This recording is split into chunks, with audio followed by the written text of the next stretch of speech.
You are significant. You have seeds of greatness inside of you.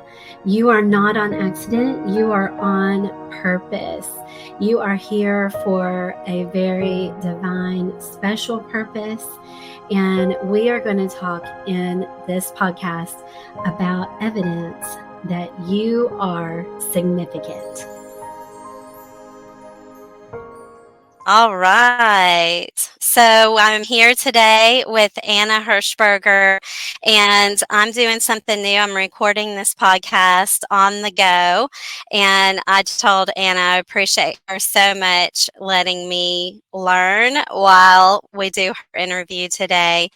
And I'm so glad that you're here as well, listening, and that you're also part of my journey as I'm learning how to do all the things and at the same time adding value to your life. So, welcome to this podcast episode today of You Are Significant, Anna. So glad that you're here. Oh, thank you so much for having me. And isn't life just that way? Like it's a journey. Come on. Let's It's figure it total. out. Let's figure it out. It's totally a journey. And like if we let fear stop us or a little bit of anxiety, the fear of the unknown, there's so many things we would miss out on. Mhm. So being willing to step into that zone of the uncomfortable is so powerful and opens up so many doors to do new things and grow and stretch and just live more into our significance. So true. I always say, the biggest changes that we deal with in life, the biggest changes that I've seen in my life has become has happened when things were the most difficult, because we don't make massive changes when our lives are comfortable and we're happy with where we're at and we're comfortable with where we're at and we don't feel the need to grow. Like, why would we completely flip the script and start something new, do something different? And so Exactly. a lot of times our biggest achievements come in our hardest moments. That's right. That's right. Exactly. We can leave it if you. I brought a piece of equipment I'm not using, and my husband's like, "Can we move that?" So, oh, he takes such good care of me all the time. I'm so Oh, thankful for him. that's so Well, wonderful. we want to start where we usually do, and that's at the beginning. And I wanted to let you share about your childhood and what it was like growing up, and tell us about yourself in those years. Oh my goodness. Gosh, that's been a long time ago. um, so I grew up, my name is Anna Hershberger. I grew up in an Amish community. I was born and raised Amish. I grew up in a big family. There were 13 kids in my family. So there was never actually 13 of us at one time. I did have a baby sister that died when she was 13 months old, or 18 months old, I'm sorry. Mm. And so she passed before the two youngest were born. But there's 12 living. I have 8 brothers and 4 sisters. And I have 75 nieces and nephews with two Wow. more on the way. And so, Oh, yes. oh my Most of goodness. them, oh, it's huge. It's total chaos, but it's fun. Um, we did, my siblings are all married, and they all have large families. Most of them have large families, and the other ones are getting there. So, so it is, Oh. most of them are still Amish. Like I have one older brother that left 4 years after I did. I left the Amish when I was 18 years old. But I want to go back a little bit and talk about what brought me to that point, because the question that I always get asked is, what made you leave? And Yeah. there's a lot of different aspects to that, right? There's not just one thing. It's the buildup of many, many years, many circumstances. Um, But one of the most significant ones in my life, I mean, and the hardest thing I've ever went through to this day is losing my sister. She was 18 months old. She was born with arthrogryposis and club feet. And she had every symptom of cystic fibrosis, but she didn't have the gene. And so she was a very complex case, and they were trying to figure out like how to diagnose her and what's going on and what is this really. And so she was kind of just a mystery, and she was sick. She was in and out of the hospital a lot up until her last 6 months of life. And so I was in a hospital pretty frequently growing up. Little did I know that that would inspire me to be a nurse. But it's funny how God uses every part of your life to intertwine into your purpose. And He's certainly done that in my Yes. life. And so I took care of her a lot. I was 8 years old when she died. And so many people say, gosh, that's so young. It was, but I was young enough to where I couldn't raise the family and take over those responsibilities, but I could take care of her. And she took so much time and care. And like she needed breathing treatments every 4 hours around the clock, and she needed suctioning a lot. And she, she had multiple surgeries in that time, was in a body cast for 8 weeks. So she went Wow. through a lot. Yes. And so when she died, it was very unexpected to me at that age. Like my parents knew that they did not expect her to live in her first week. Mm. And they did not expect her to live her first month or definitely not up to a year. And she just kept exceeding that. And I learned that later on in life. Wow. Um, but my 8-year-old self that had only experienced death with my great grandma and my great grandpa, and they had both been in their 80s and bedridden for a couple of years. I thought you had to be old and bedridden in order to die. Mm. Mm-hmm. And so when she passed in her sleep, it was such a shock. Like Mm. it was so, how could this be? And then what did I do wrong? Because I Mm. was the one that was taking care of her. So in order for God to take her, I must have not taken care of her well enough. Mm. And that's really where self-doubt, my depression started. I dealt with a lot of depression growing up, and just feeling like you're not enough. Because when you feel like you're the fault that somebody passed, like the way I looked at it is God would have never taken her from me had I taken well enough care of her. Mm. And I didn't understand how He could take her and not me, because who is taking care of her now?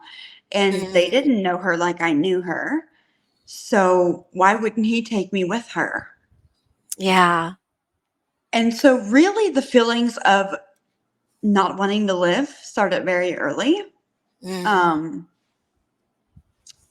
and then with a lot of anxiety, not feeling secure in who I was, not feeling like I was good enough, not feeling like I could do anything good enough. And it doesn't take much for someone else to tell you when you already feel like you're not good enough and you're already feeling like you failed in life. It doesn't take much for somebody to say to you for you to concrete that in your mind and accept that as a fact about yourself, when in Yeah. fact it's so not true. But that's where my depression started. And then growing up, I was very overwhelmed, had a lot of responsibility. And on one side, I really enjoyed having a lot of responsibility. And I have really good time management and really good organization skills because I did help raise a family that large. And I did cooking and cleaning and baking, laundry, dishes, growing a garden, canning food, ironing, mending, sewing our own clothes. Like I did all that from a very young age. Mm-hmm. And so But it got to a point, especially when I was about 13 years old. I graduated school when I was 13. We go to the 8th grade in the Amish community. And then I started working not only in my house, but also for other people. Like as they had babies, as they had difficulties in life, I would go and work for them a week at a time. I'd leave Monday morning, come home Saturday night, and then try to catch up with my family's things Saturday evening before Sunday, and then leave again Monday morning.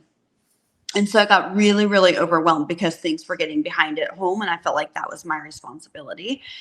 But I also wasn't at home to do anything about it. And so, Why did they have you go to another family where you paid to do that, or what?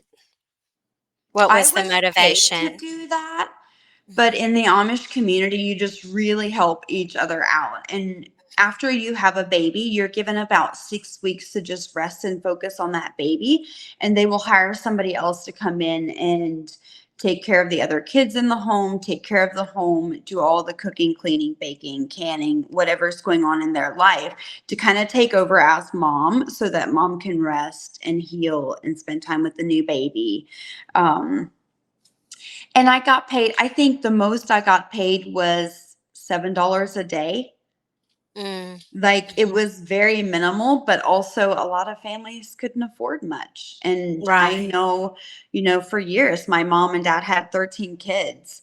For years, they have had hired help that they would bring in when mom had a baby for a couple weeks. And I also know that they couldn't afford to pay a lot. And so I think a lot of that was also their way of being able to give back to people that had given so much to us. Um, Yes. and I Because didn't. somebody came in with each baby that was born in your family to help. Hmm. And so it's just something that you do in the Amish community. Is a lot of times you will get family to help you during that time, like nieces. Like my nieces are doing it now. But we didn't, like a lot of those younger families that I work for didn't have nieces that were old enough Mm-hmm. to work. And so I would, like, they would ask mom and she would tell them I could, and, and then let me know about it. And I worked for some amazing families during that time. So, I mean, no regrets. I learned a lot. I baked my first pies being away from home, which was Wow. super intimidating because my mom loved to bake and she was so good at baking pies, and she hated to clean and I loved to clean. And so Saturday mornings, like it was very routine. Like she would start on the baking and I would start on the cleaning, and it just worked out perfectly because we're both doing what we love to do. And so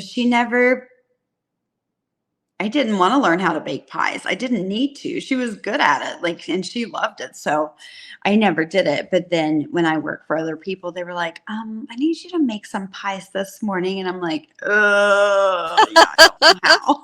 And remind me, where did you fall in the birth order of all the children in your family?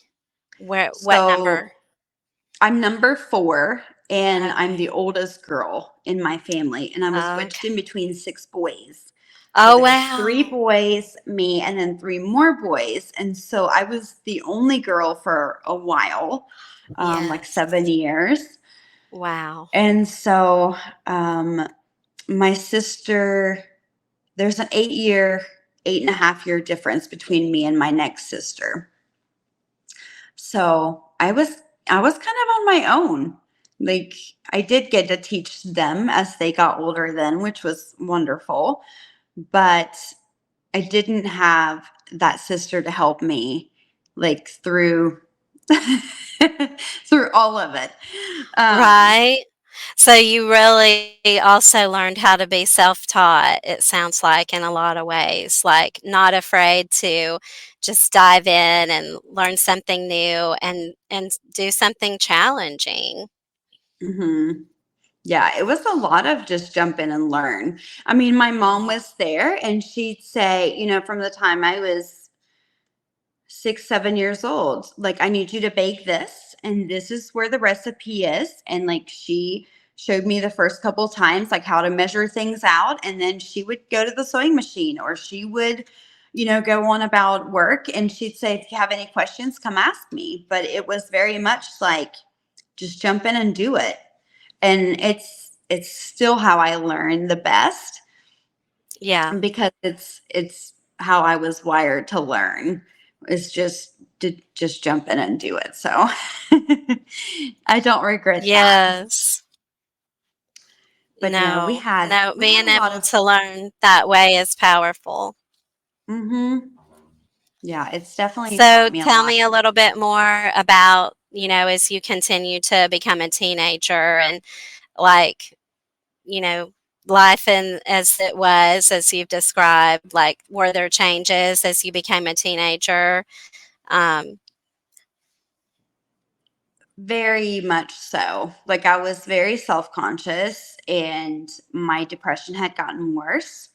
Um my self-worth had diminished. Like I was to the point where I didn't like anything about myself. I was very self-conscious about my weight. I had dealt with some anorexia. Um was on the scale 10 times a day. Would starve myself for a couple of days if I was up a pound. Just very, very self conscious about it. Has some body dysmorphia, and that's definitely something that I've had to work on a lot. But as I got older, my depression got so much worse. And there was a lot of changes, not just in my household, but also in the community, where as I was getting older, um, the church that we were in the Amish community really started focusing on everything that I did and didn't do, and really picking on that. And I've always been a very outspoken. I've never been one that was just really shy or timid, even though I'm an introvert. I always wanted to know the why behind things. That was always so important, because we had all these church rules that we had to follow. And it was so important to follow them, but nobody could tell me why it was important. mm, And so I got picked on a lot. I would go to church and I would be scrutinized from head to toe. My hair wasn't combed right. My dress was a half inch too short or half inch too long. I walked with pride. I smiled at people that I shouldn't have been smiling at. Um, I was laughing too much, or I wasn't. Um, like I just wasn't who they expected me to be. And because my depression at home was getting worse, and I was also now getting picked on at church, and my mom and dad were getting in trouble at church because maybe this was wrong or that was wrong. My mom would fix my dresses. She would fix my cap. She would comb my hair before church. And all of this made me less self-confident, made me feel more like I wasn't good enough. It just added fuel to the fire, really. And I didn't have, I had a couple of friends in the Amish community, but I really wasn't that close to anyone, because I was always at home. I was always working. I never got to go on trips with my girlfriends. I never got to go to campouts or sleepovers or things that other teenagers were doing, because there was always work to do. And so, but the few friends that I did have, we were also considered the wild children, because mm, we were teenagers, and I loved listening to music. It's honestly like we were not allowed to have radios. We were not allowed to have music, but it is honestly what got me through my days as even as early as like 13 years old, as an early teen. I would lay in bed at night and listen to music after everybody else had went to sleep. And it helped me just breathe and relax and be able to face another day, because at that point my depression was really bad. And I say that, and so many people have asked me, why didn't your parents do something about that? Great question. Because I hid it very well. mm, I was always making sure that everybody else was okay. mm-hmm, And I had been taught from a very young age that it is Christ first, others second, and yourself last, and that you don't mm, matter and you don't speak up, and life is not about you. And what you feel and what you think just does not matter.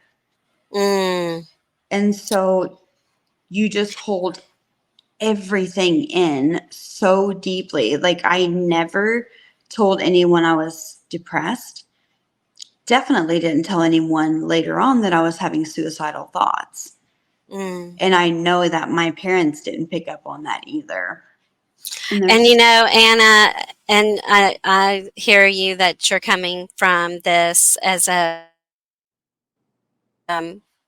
but that's so common in the Christian realm. Like, you're last to be like Christ. You put yourself last, but then we forget about the scripture that says, "Love your neighbor as yourself." And so, really, Christ said, love yourself so you can love other people. And he did teach, he would get away from the crowd, he would get away from his disciples to pray. And really, that was self care. He was praying to God, but he was practicing self care because to get away sometimes and separate from the people who need us, who are draining off of us, not necessarily in a bad way, like when you were caring for families because mama had a baby and these other children that you cared for. But in order to be able to care for others who need us, it is going to drain off of our energy, our mental health, our physical health. And we have to separate and restore. And so when you were listening to music, you were filling your cup. You were doing what mm-hmm, you needed to do to be able to care for the mm-hmm. large amount of people you were caring for, both away and at home. Did you continue to do that as a teenager, or because of the scrutiny that you faced, did families stop asking you to come, or? No, like, so I continued. I mean, I we had to have our little radios hidden. Mm-hmm. And I had a really good hiding spot. I learned I learned over the years, when my parents found my radio and had to get rid of it, that I needed to be a little bit more cautious with it, Uh-huh. Uh-huh. and that I needed to find a really good hiding spot for it. And I did. And it was my hiding spot for years.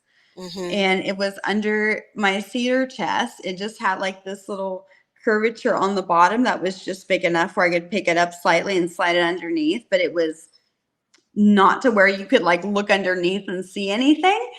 And it was perfect because it was what kept my light on at that time. Like, it was what Yeah. filled my cup. It was what I needed, desperately needed. Even though they looked at it as it was such an evil thing to do, it was literally what was saving my life at that point. Mm-hmm. And so, because going back, talking about God a little bit, yes, we grew up in the Amish community. Yes, we went to church and we believed in God. But we were never taught about grace. We were never taught about mercy. We were never taught about the sweetness of God and the faithfulness of God and how he, watches over us and protects us. It was more of like he's watching to see every little thing that you do wrong. And they Yeah. very much believe that it is also by works that you get into heaven, and that we will never know for sure if we get into heaven. We can only hope that we get into heaven. And so I Yeah. didn't have. I mean, because of what happened with my sister, I grew up very young, not really trusting God and not knowing what his intentions were, or not really believing that he was there for me, because he had just taken the most precious thing in my life. I mean, she was my world. She was Mhm. what, like, after she passed, like, I had no clue what to do with myself. Um, and then growing up, God was somebody that we believed in, but it's definitely not somebody that I had a personal relationship with. Mhm. And, you know, got saved and baptized after I left. But when I was 17 years old, I was old enough to date finally. I had this eye on this specific guy that I was crazy about for Woo, years. He woo, was woo. so sweet. He was always so caring for other people. Just really, really admired his character. And so 2 weeks before I was old enough to date, he went on his first date with another woman, and I was devastated. Um, Oh. and Mm. back then, it ended up being a good thing. He is married to the love of his life. He wasn't the right person for me, but at that time, like, it was brutal. And I didn't Yeah. want to date anybody else. And then all my friends moved out when I was 17. There was a lot of uproar in the community, and they ended up moving out of the community, leaving only me at my age to be by myself as a teenage girl. There was nobody else in the community, in my specific church, that was my age. Mm. Like, the next oldest girl to me was like 4 years older than me, and I didn't really know her. Yeah. So the church really started picking on me. So this created like a feeling of abandonment in you? Like, did you feel It abandoned was or isolated or very isolated. And I think it's just one of those things where, when you're already depressed and you're already in a bad headspace, and then big things happen in life that just completely derail you, it is it just adds fuel to that fire. Mhm. And so I got very suicidal. And Satan completely convinced myself that I'm worthless, that I'm stupid, that I'm pathetic, that my family would not miss me, that everybody would be happy if I was gone, that this was the best case scenario. And Wow. it took some time to really get there. But I did. And I had a plan in place, and I knew everything I was going to do, and when I was going to do it, and how I was going to do it. And again, my family had no idea. No idea. Um, and I vividly remember this Wednesday evening. I was fixing dinner, and I was going through the kitchen, and I was going down to our cellar. It was like outside of the house under another building, is where we had like all our canned goods and things. And I was fixing dinner, and I had to go down to get some things. And as I was passing the table, God just stopped me in my tracks. And he was like, "You can't kill yourself." And immediately Satan's like, "Oh, yeah, you can. Oh, yeah, you can. Like, nobody wants you. You're not wanted here. Why would you stay?" Um, and so I had God on my right shoulder, had Satan on my left, and I could literally feel them screaming in my ears. And Wow. felt like it felt like I was in a battle for hours, even though I know it was just probably seconds. Um, but they just kept going back and forth. I would listen to God and what he said, and it made sense. But then what Satan said also made sense. Mhm. And because I was in the headspace I was at, I was like, he's right. I can't live like this. And God finally told me, just leave. Mm. And it shook me to my core. because I very vividly, like, you just know in your gut, you know that deep down feeling, like, you know it is God saying it. Mm. And yet I had been told my whole life, like, we had been taught as kids in the Amish community, and they're teaching their kids this, that if you were born and raised Amish and you leave the Amish, you automatically go to hell. Mm. Like, there is no chance of salvation. There is no chance of repentance. There's no chance of anything. Like, you leave, that's it. You're going straight to hell. Mm-hmm. And I was like, what? Like, God, what? Why would you tell me to leave when I've always been told that that would take me to hell? Mm-hmm. But I knew it was him, and I knew what he was telling me. And Satan was just like, yeah, whatever. Like, And God was like, no, listen to me. I need you to leave. And up until that point, like, I never thought I'd leave the Amish. I never thought, I know what I had been taught. I knew what I'd been told. I knew how they talked about people that left. And so I just never, ever thought I would do that. And I argued for a little bit. And I remember, like, walking down to the cellar, and as I hit that third step, I just remember thinking, like, I was so tired of the argument and I was so exhausted that I remember just saying, okay, God, like, okay, I'll just do it. And I immediately felt this relief. But then as I got back up into the kitchen, I thought, but how? Like, how would I leave? I have no money. I have, like, what do you mean leave? But yet I knew I was going to, and I had a lot of peace in that. And I finished fixing dinner. We were sitting down at the dinner table, and we had not even got up from the dinner table. And the neighbor lady pulled in and wanted me to babysit her kids for a little bit. And at first my mom said, no, like, we just don't have time. We've got a lot of things to get done this evening. And she was like, no, like, seriously, I'm just running to get milk for my babies. Like, I'll be right back. And Mom's like, okay, like, that's fine. She can go. And I get in the car with her. And this is what always blows my mind, because when God calls you to do something, he doesn't hand you the plan, does he?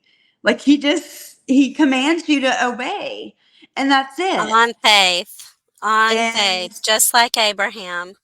He didn't even yes. know where he was going. He was just obeying God. He was told to leave with his wife, his children, like his whole family, everything he Mm-hmm. knew, his community, and he just got up and started walking. Mm-hmm. Yeah. And so I get in the car with her, and she turns to me and she says, and I mean, I knew her very well. I had worked for her for 3 years as she had her babies. They weren't Amish. They were just a close family friend.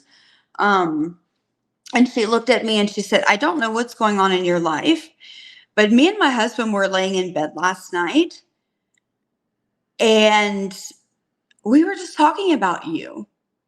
And if you ever need to leave, you have a place with us. Wow.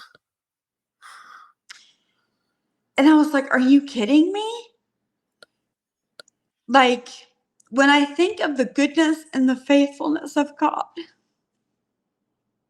it is overwhelming, because he had literally planned out everything, knowing that I would get to my breaking point that afternoon. And so, Yes. like, Wow. it's just so amazing how, he doesn't tell us his plan. He doesn't tell us what he's got set up, the people in our life that are supposed to come forth. But he has everything planned out.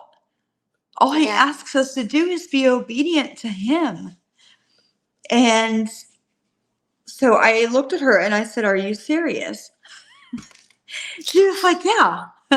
Yeah, I am. And I said, okay, I need you to pick me up on Saturday night. And I knew we were going out of town. I knew we were going to go to visit our grandparents we lived in Gallipolis, Ohio at the time, Southern Ohio. And most of my Amish family, aunts, uncles, grandparents lived up in Holmes County, Ohio, like the big Amish country, Sugar Creek, close to Sugar Creek. And so we were going up there making a trip, and we were seeing both my mom and my dad's side of the family that Saturday. And part of me was like, well, this is perfect. I get to see everybody before I leave.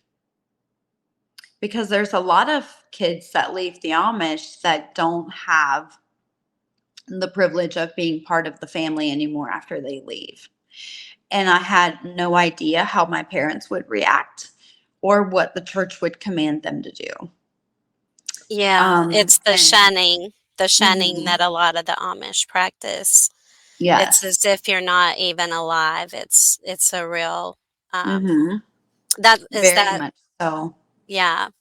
I've read about it, but it's so interesting to get to talk with you about it because um in the very conservative Church of Christ, and that's how I was raised, they practice withdrawal, which is very similar to Amish shunning.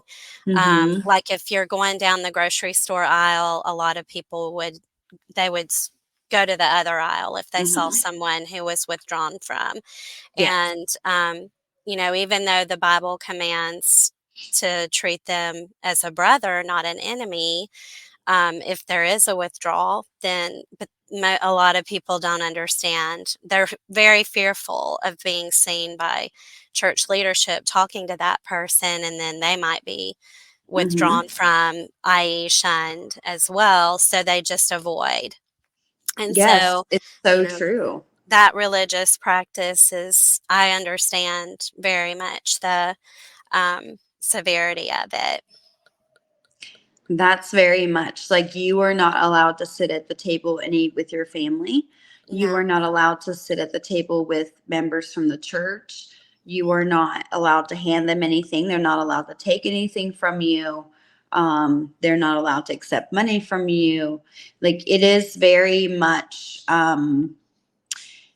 they're very much doing it to set that person apart from the church and saying that they're giving them time to repent and come back into the fold and stuff like that. But it's really, um, I was never shunned, and they cannot technically shun me because I wasn't a baptized member of the church um, at that time. So, um, but they could shun my mom and dad for failing to raise their child like they should have.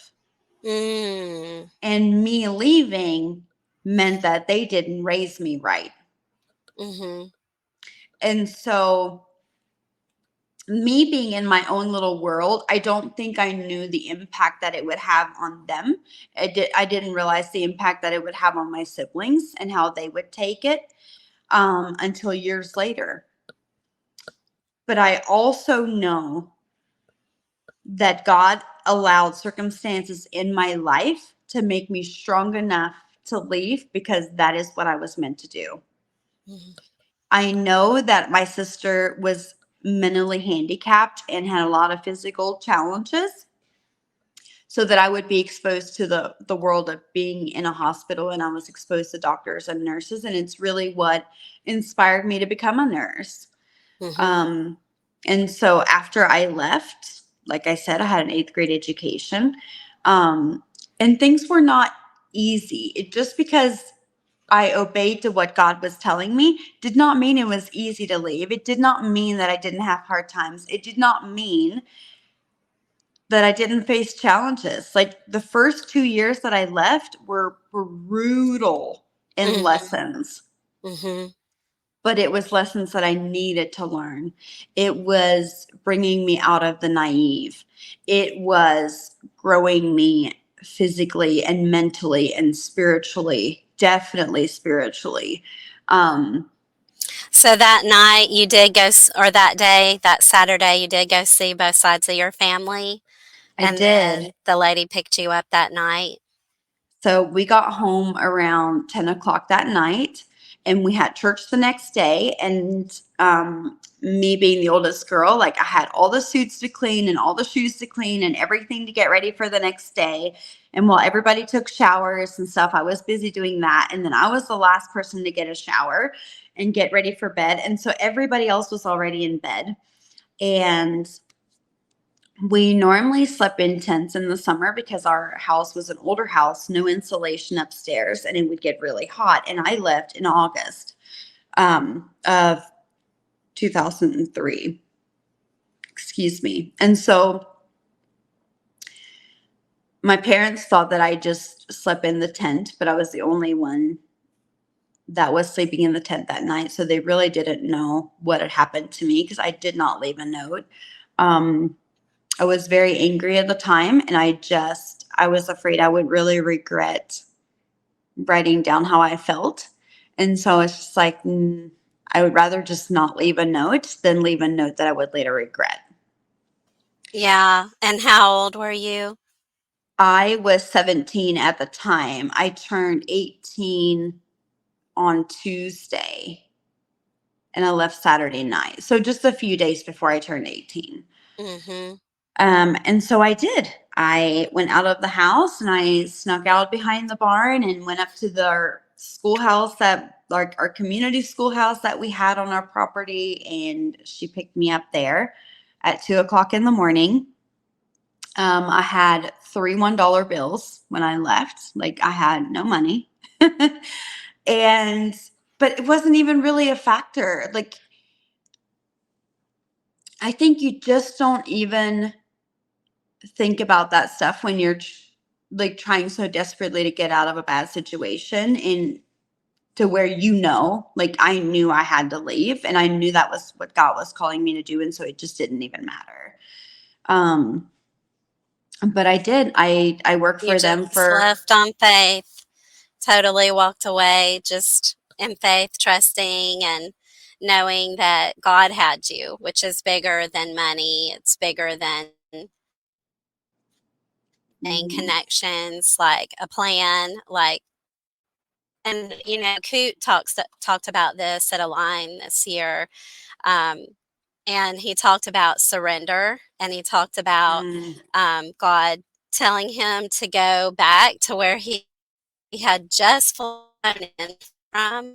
He didn't really know exactly, like, where he was going. He just went to the next stop, and then the next and the next, and we got to this airplane ticket counter, and he was going to each airlines. Where are you going? Where do you have flights to? And he was waiting for God to just tell him, this is where you're supposed to go.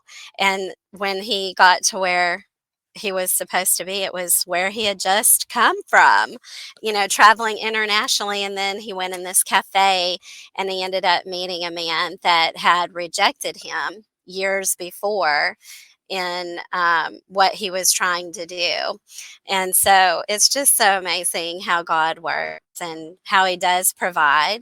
And if we'll just follow a step at a time, the whole plan isn't revealed all at once. Probably we can handle it if it was all revealed all at one time, but just those pieces at a time is what it requires. Faith, and that faith grows us so we have the strength to do it.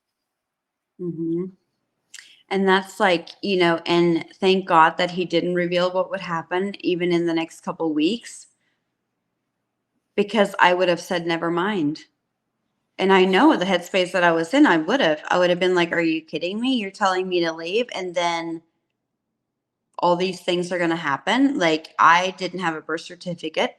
I didn't have a social security card. I didn't have a photo ID. I didn't have anything.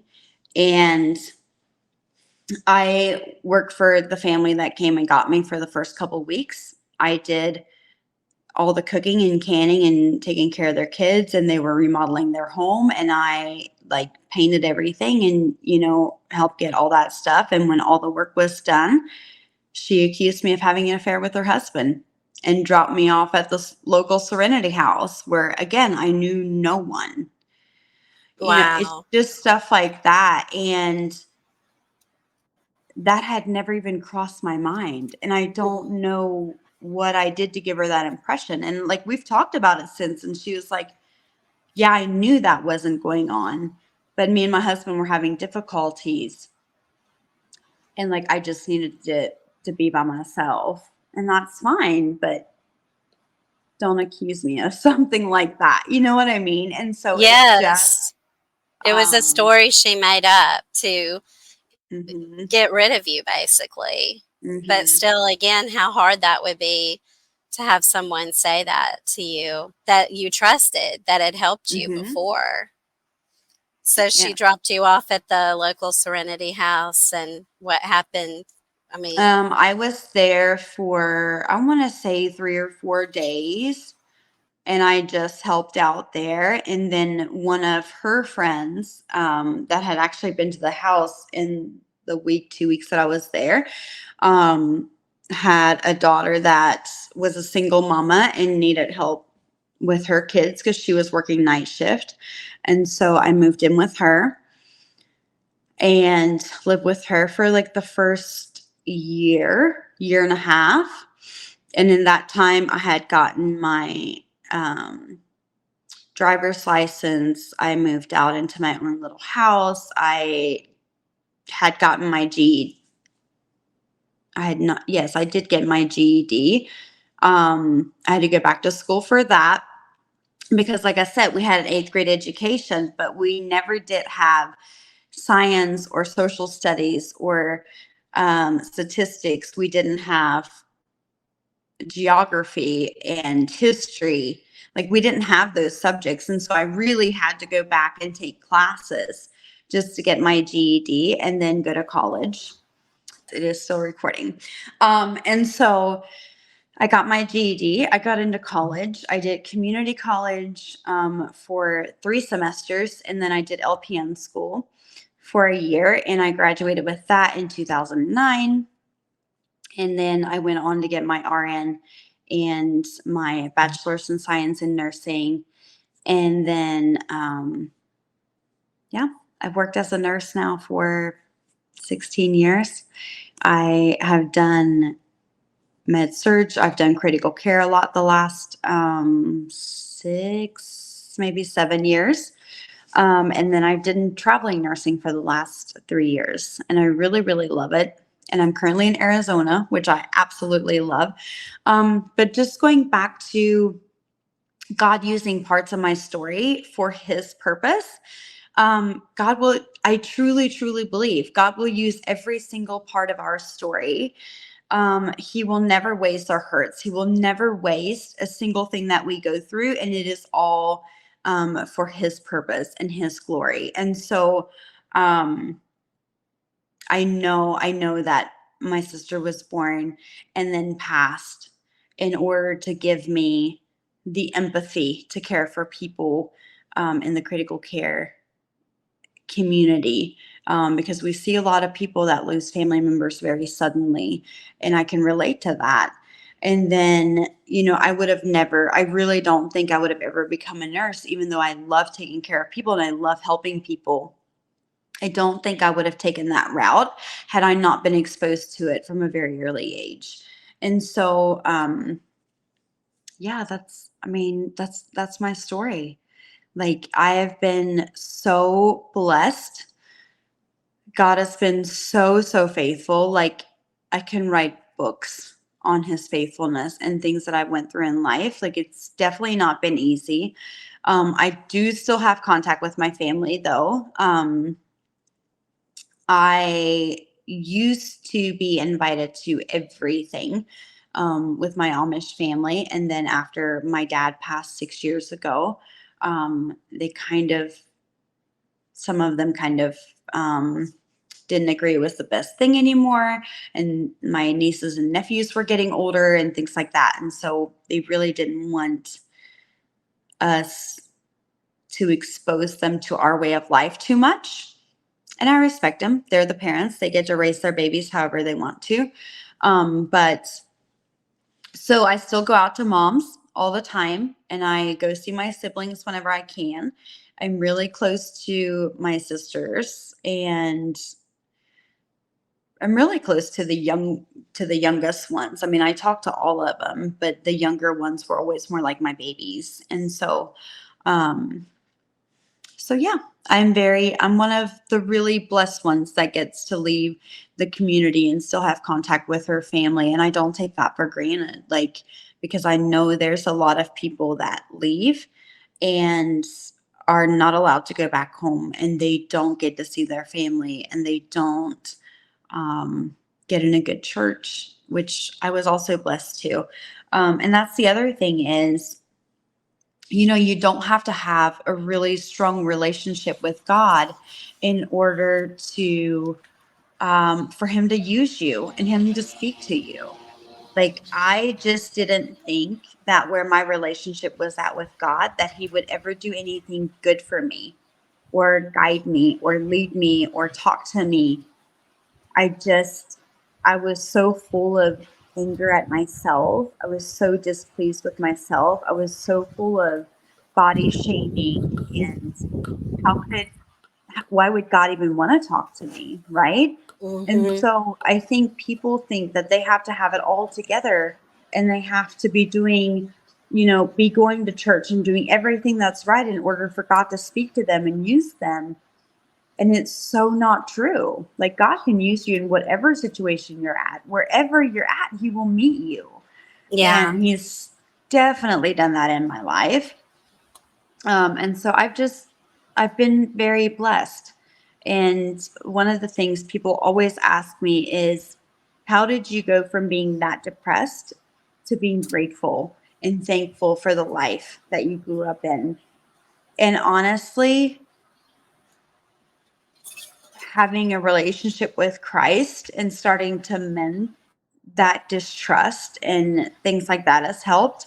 And then gratitude journaling has helped me significantly because when you've had the same Yes. mindset for years, you really have to put in the work and you have to do something different.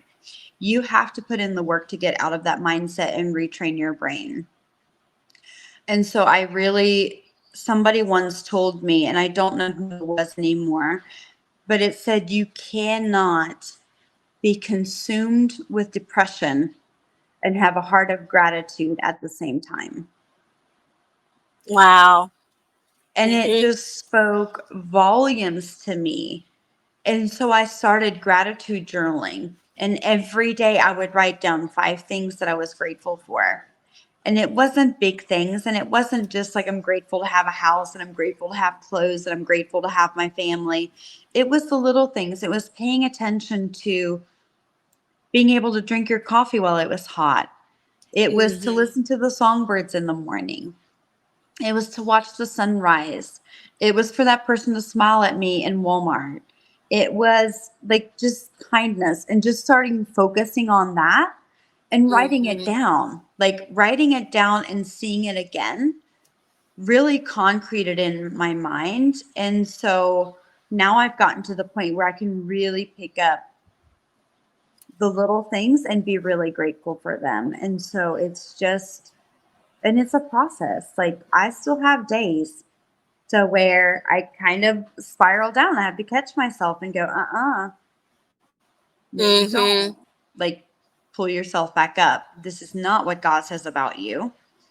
Yeah. This is I not would what say God. that that's been one of the keys for me in healing and coming out of codependency is starting a gratitude journal. I started mine in 2018. I think it was Bob Heilig that I heard talk about this, and he said, write down just even one thing a day that's unique to the day that you're thankful for. And so, like you, I didn't, I automatically every day was thankful for food, clothing, and my place to live. So I looked for something unique to the day, like somebody came over to visit me, and I would write, I'm so thankful their name came to visit me, or I'm so thankful I got to spend time with and their name, or you, like you said, the little things, but the impactful things, the unique, what was unique to that day that was a blessing that I felt so grateful for.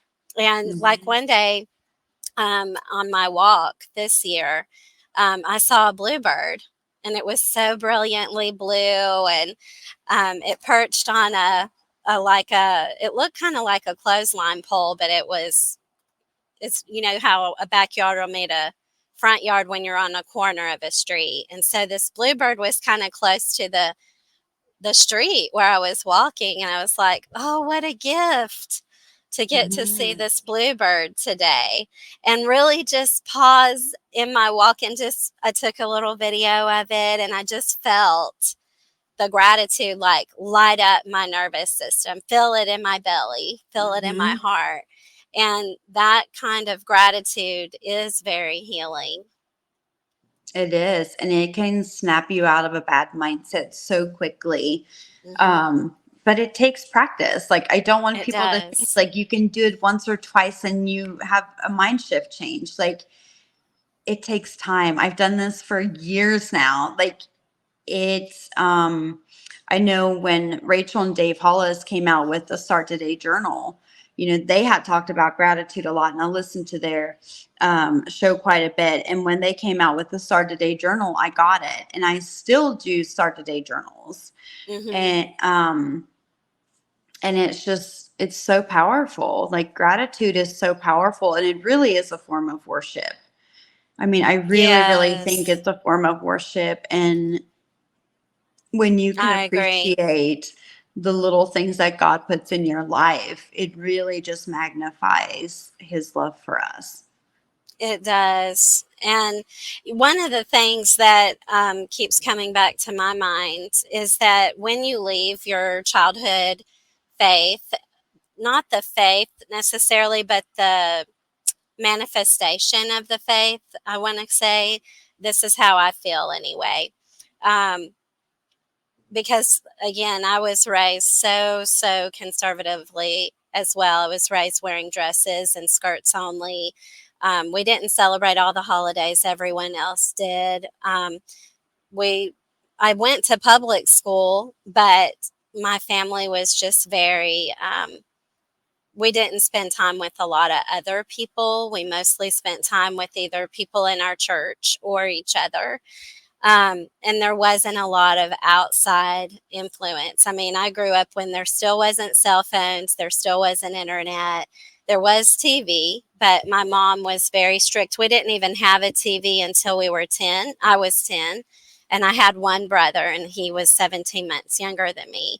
And so we didn't have a lot of outside influence until I was, 10. And so much of your mind and spirit and everything is shaped before then. So, I would watch Oprah in the afternoon babysitting and just be like, mouth dropped open listening to some of this stuff.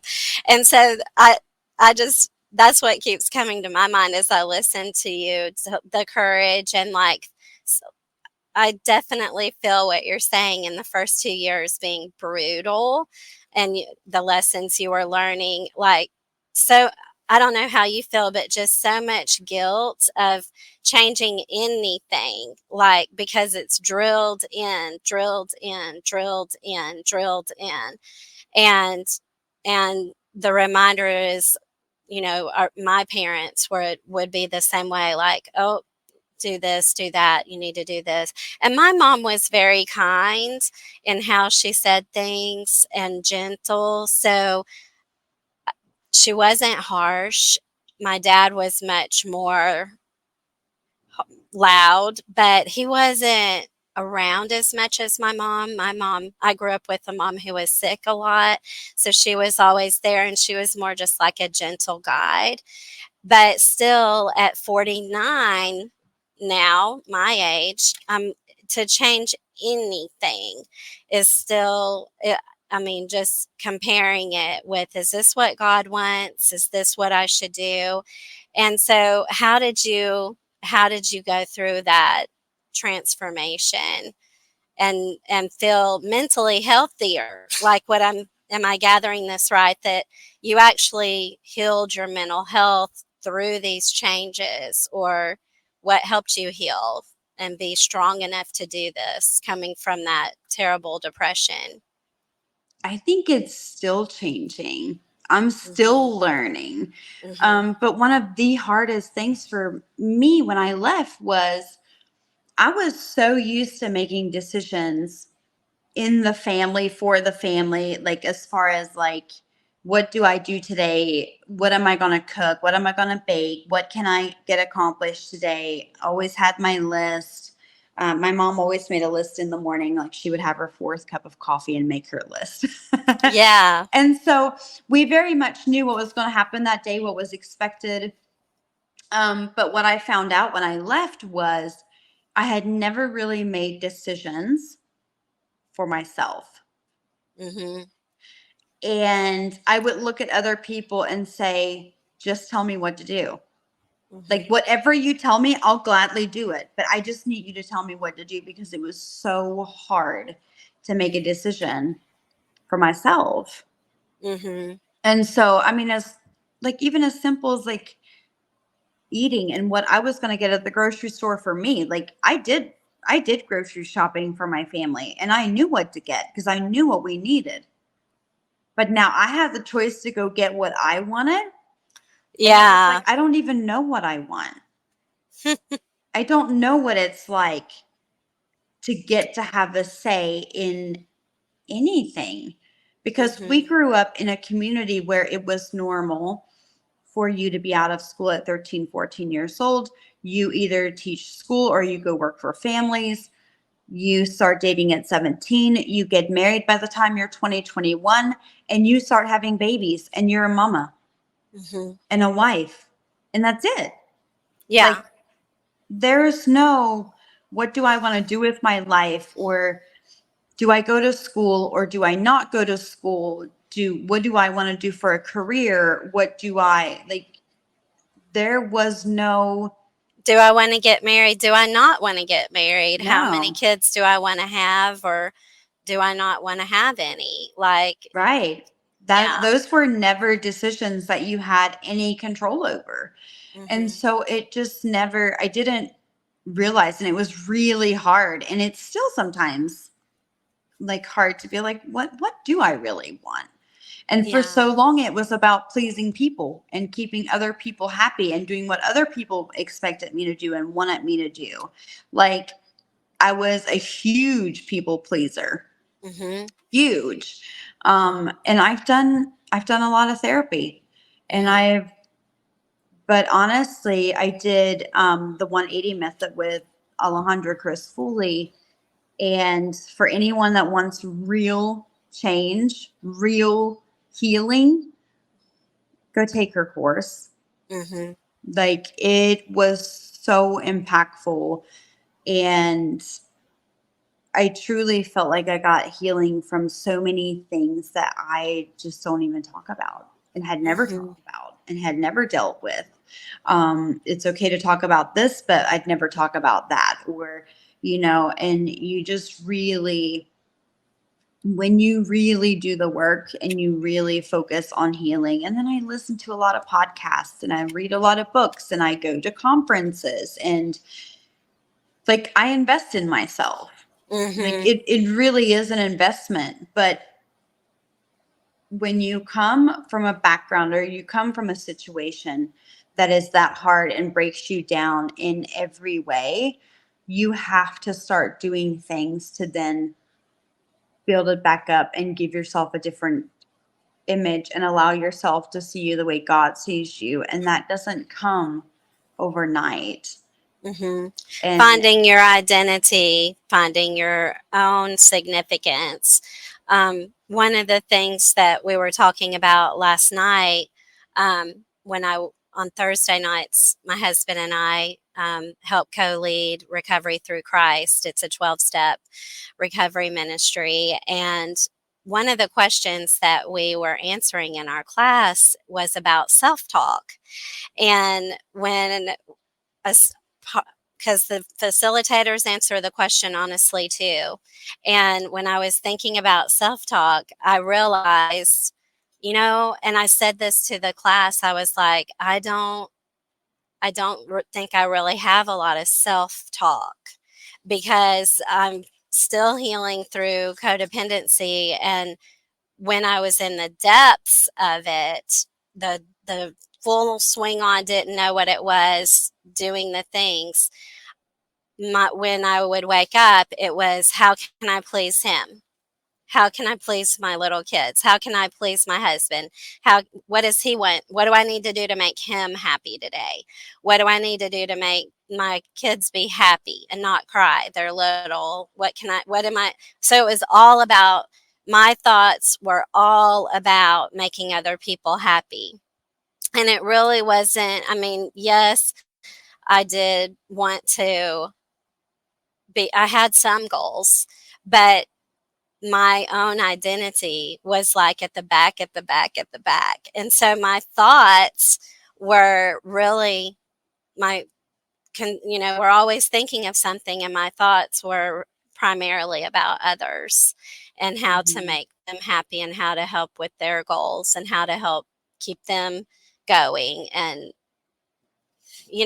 so I don't know. I think most of us, when we think of self talk, it's like, am I telling myself, you're pretty, you're fat, you're ugly, and I just don't have a lot of thoughts. I still don't really have a lot of thoughts like that. And so, like you said, the healing journey, God's always showing us a new layer of like, well, maybe Mhm. I should try to think about myself a little bit more.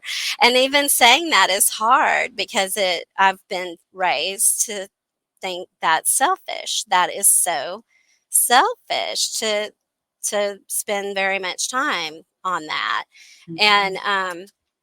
and we've been reading the book Worthy, by Jamie Kern Lima in our book club on Wednesdays. And just the I love the title, just the concept of worthiness.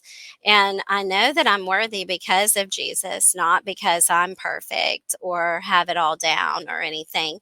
But Jesus died for me. He Mhm. died for me. So I am worthy. I have value. You have value, Anna. And so and like we already said, love your neighbor as yourself. So God wants us to love ourselves. So that means some things. That's going to be quantified in some Mhm. things, and doing some things, thinking some things. So I just love that you're talking about the 180 method, because the 180 method helps you to find your spiritual identity, right? Mhm. Helps you find your soul and come out, bring up the subconscious and be able to find what's down there, because we think like 60,000 thoughts a day that we're not aware of. Mhm. And that has a lot of control over our lives. So getting to find a guide to help you go down there and find that stuff and sort through it is so huge. I just see the fruit of that in your life, Anna. Thank you. I So, actually didn't know that you guys did the 12-step program because I took that like 3 times. When mhm, I left the Amish and I started going to church, they had the 12-step program they were opening up, and they've got a beautiful ministry for those addicted, and they have the Field of Hope now, and that's in Benton, Ohio. And so they've done a phenomenal job, but it started out having small group meetings for anyone that had hurts, habits, and hangups in the yes. church. And we did the 12-step program, and that's where my healing started. I mean, Wow. and I would do it I would do it up until I had to go talk to people that had hurt me, and I would stop. Mm, And then yeah. I kind of skip over that chapter and kind of keep going on. And so Hmm. and Yeah. then I And finally then, got to the point where I did the fourth time I actually did the whole program. Um and that was significant. Um mhm. But that's really Yeah. cool that you guys do that. Yes. Well, I want to respect your time. Thank you so much for coming on today and sharing your significance and how God led you to find your significance and continues to lead you, because this journey that we're on to find our significance is a healing journey. And, He reveals himself to us in stages as we're ready. And it is so humbling. So humbling. I was crying this morning in my quiet time, just praising him for showing me more, and letting me heal. And I praise him for letting you heal and providing everything that you needed to become who you are now. Yes. Aw. He's been so faithful, and I thank you for having me on. Oh my goodness, I've so enjoyed getting to chat with you. Thank you, Anna. Thank you. Bye-bye. Thank you for listening to You Are Significant. Please leave us a review. Please leave comments, give us a like, and share this out. We appreciate you here on You Are Significant, and I cannot wait till next time to spend time with you.